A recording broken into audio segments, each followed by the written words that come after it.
Racikan Berita 1. Assalamualaikum warahmatullahi wabarakatuh. Bertemu lagi kawan-kawan semua dan kita semua. Di sini ada banyak sekali channel YouTube. Di antaranya ada Salwa Media, Esi Channel, Wanti TV One, Racikan Berita, Popole TV, Mimbartuk, M Rahman Official dan lain-lain. Intinya di sini ada lebih 12 channel YouTube. Tamu kita kali ini sekali lagi kita akan berbincang dengan seorang epidemiolog yang namanya sedang booming karena kasus biasanya Gibran dengan tadi Wolbachia. Kita bersama dengan Dr. Tifauzia Tiasuma. Apa kabar Bu? Baik, alhamdulillah. Ya. Teman-teman, kemarin itu ada yang heboh di media sosial karena di situ beredar sebuah video di mana Gibran tampil dalam sebuah diskusi bertajuk diskusi ekonomi kreatif bersama Mas Gibran, dan di situ beliau mengatakan sesuatu yang agak bikin kita kaget ya, karena dia mau menyarankan ibu hamil sebaiknya diperiksa asam sulfat jodiumnya cukup apa enggak, kemudian juga untuk bayinya diperiksa asinnya cukup atau enggak, dan kemudian netizen rame karena asam sulfat itu berbahaya buat ibu hamil ya.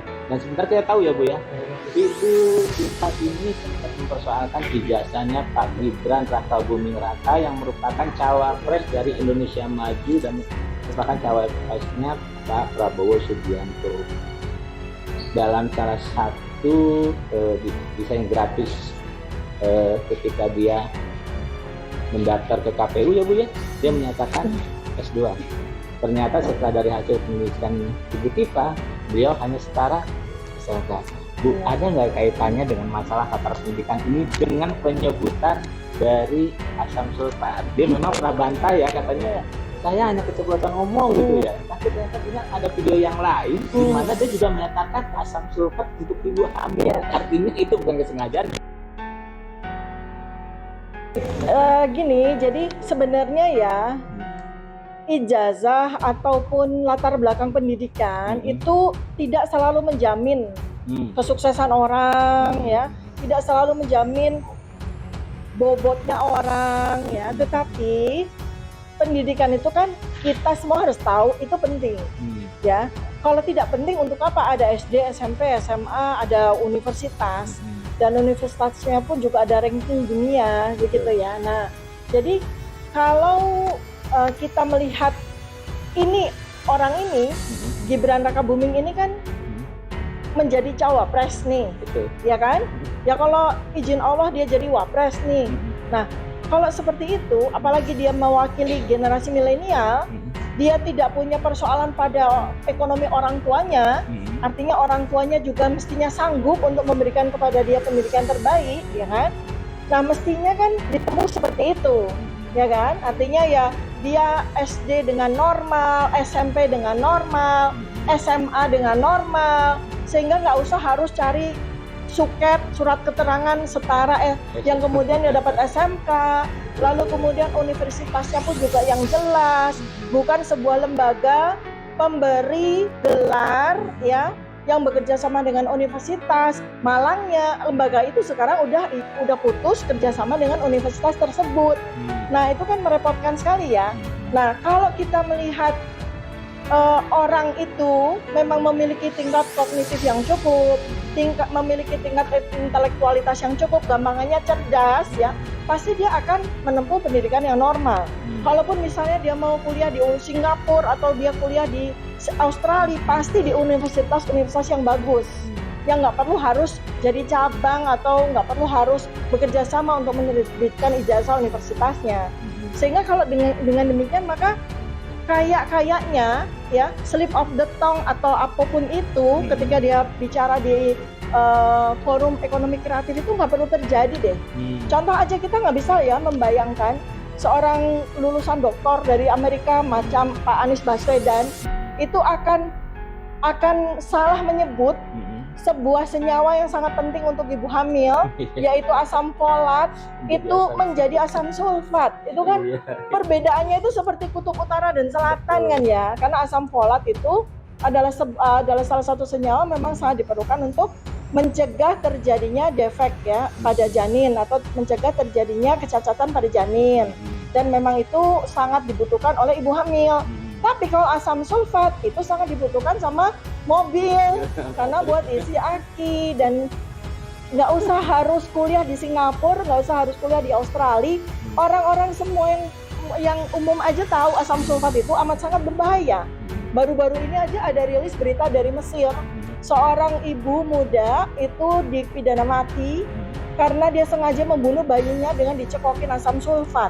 Bayangkan aja apa yang terjadi seandainya rakyat kita yang kita tahu ya latar belakang pendidikannya itu sebagian itu tidak terlalu tinggi, kemudian dia ngefans sama cawapres ini dan dia melihat, oh ternyata sekarang ganti gitu loh, ternyata bukan asam folat lagi yang bagus buat ibu hamil, ternyata asam sulfat. Lalu mereka rame-rame beli ke apotek atau beli ke toko obat beli asam sulfat, terjadi kematian massal. Lalu mereka juga bilang, si apotekernya atau petugas di situ, Bu, jangan beli asam sulfat, itu bahaya buat ibu. Loh, enggak, orang cawapres saya bilang bukan asam folat tapi asam sulfat loh. Jadi dampaknya itu sangat mengerikan gitu loh. Jadi bukan hanya sekedar mungkin dia sebelum dia tampil untuk bicara, mungkin dia sudah di briefing mati-matian nih sama timnya ya.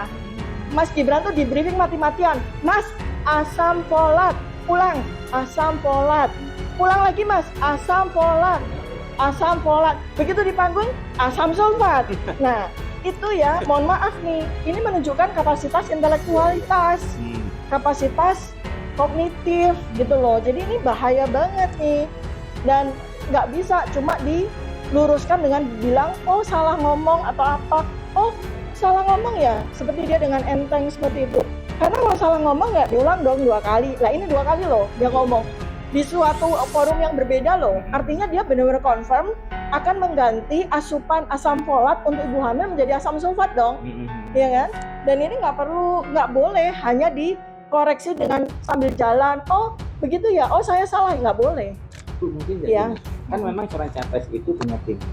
Ya. Pasti apa yang dia katakan juga pasti sudah desain sama timnya. Betul. Nah mungkin nggak betul kesalahan itu sebetulnya ada di tim suksesnya yang memberi dia kalimat atau asam sulfat itu. Cuman mungkin gitu dia tuh nggak ngecek lagi benar tidaknya asam sulfat, atau mungkin dia nggak ngerti sehingga diucapkan aja itu asam sulfat. Mungkin jangankan orang yang lulus perguruan tinggi, ibu-ibu lulusan SD aja di pedesaan itu tahu banget bahwa dia harus makan asam folat. SD di desa-desa itu yang dibina oleh kader-kader posyandu itu tahu banget setiap bulan dia ke posyandu untuk minta asam folat sama besi, bukan asam sulfat. Khawatirnya ini kalau nggak segera ada rilis resmi menyatakan maaf di depan umum bahwa saya salah mengerti, saya salah memahami bahwa asam sulfat itu beda sama asam folat, bukan sekedar salah ngomong, bukan sekedar salah bicara. Itu penting banget loh.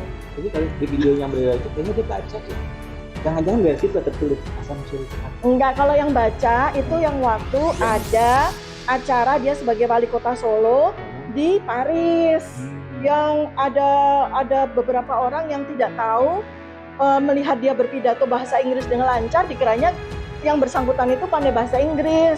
Nggak taunya ternyata di depannya ada teleprompter. Nah, jadi sebenarnya kalau soal teleprompter, dia kan kelihatan fasih sekali berbahasa Inggris. Saya sarankan Mas Gibran sama timnya, lain kali kalau cawapres Anda ini mau kampanye atau mau bicara, udah deh pakai teleprompter aja deh. Ya, lebih baik pakai teleprompter aja daripada dia salah bicara lagi yang sangat fatal. Ya kan? Kita sudah tahu kok kalau dia bicara itu pakai teleprompter. Ya udahlah, di setiap acara itu panitianya disuruh memberikan perangkat tambahan yaitu teleprompter. Supaya tidak salah bicara lagi yang sangat fatal. Asam folat jadi asam sulfat, fatal sekali. Ya. Kan kita di masyarakat kita ini ada kecenderungan kalau kita mengidolakan sesuatu dia akan mengikuti apapun, seperti yang tadi bilang masyarakat itu adalah masyarakat. Ya.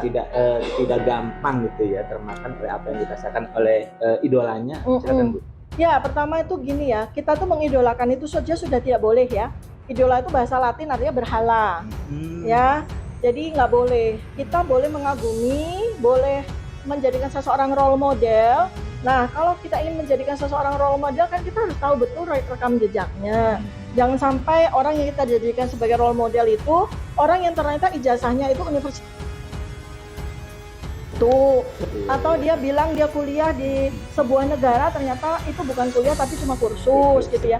Hal-hal seperti itu kan penting sekali ya karena era keterbukaan seperti sekarang.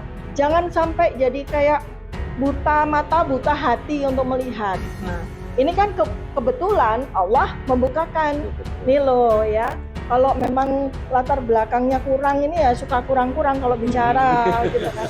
Jadi kita harus pantau benar-benar gitu. Atau kalau enggak saya usul cawapres ini nggak usah ngomong deh daripada malah mencelakakan masyarakat. Udah dia tampil aja, hadir aja, senyum-senyum aja gitu kan. Terus saya juga tambahin lagi ya, karena saya lihat baliho-baliho udah mulai berserakan di mana-mana, udah mulai di mana-mana itu tagline-nya kan selalu biar kami difitnah, biar kami dinyinyirin, biar kami ini senyumin aja. Lo nggak sederhana. Tidak ada satu orang pun yang memfitnah lo. Ya, tentang ijazah saya tidak memfitnah. Keadaannya senyatanya seperti itu. Ya, udah saya cek sampai ke negaranya juga seperti itu keadaannya, ya kan? Bahwa lembaga yang katanya dia kuliah itu adalah lembaga khusus, ya kan? Sudah tutup pula, sudah ganti nama. Ya, lembaga yang dia katanya dia kuliah kerjasama dengan salah satu universitas di Inggris, ternyata kerjasamanya sudah putus. Nah, jadi ini kan sebagai apa ya, lesson learned buat kita semua, pelajaran buat kita semua. Kalau masyarakat itu punya uang, sekolahkan anak Anda itu di sekolah yang benar. Jangan di sekolah yang, mohon maaf nih, abal-abal. Nah, teman-teman, dalam tahun politik ini kita memang harus cerdas dalam memilih ya. Betul. Kita harus bisa melihat bagaimana background pendidikannya, latar belakangnya, dan jangan hanya menjadi seorang followers gitu ya. Iya.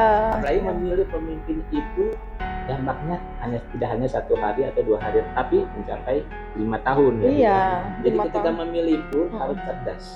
5 tahun itu sangat berarti loh. 5 tahun itu banyak sekali loh. 5 tahun itu sebuah negara bisa maju, 5 tahun itu sebuah negara bisa hancur. Nah, kita punya kesempatan ini beberapa hari ke depan ini untuk memilih orang yang terbaik gitu loh. Ya lihat aja bagaimana dia menyampaikan statementnya, bagaimana latar belakang pendidikan. Kalau memang ada yang terbaik, kenapa harus milih yang abal-abal sih pendidikan? Bukan pesan sponsor, tapi kita objektif ya. Ya, ini tanpa mendiskreditkan Mas Gibran. Nggak ada. Kita memang Objektif. Objektif. Dan kita memang berharap pemilu 2024 menghasilkan kepemimpinan yang dapat membuat Indonesia maju dan meroket ya, Bu. Bukan nyungsep. Ya, betul. Betul. Nah, teman-teman, demikian wawancara kami dengan Bu Gita. Bu Gita, terima kasih banyak. Sama-sama. Ya.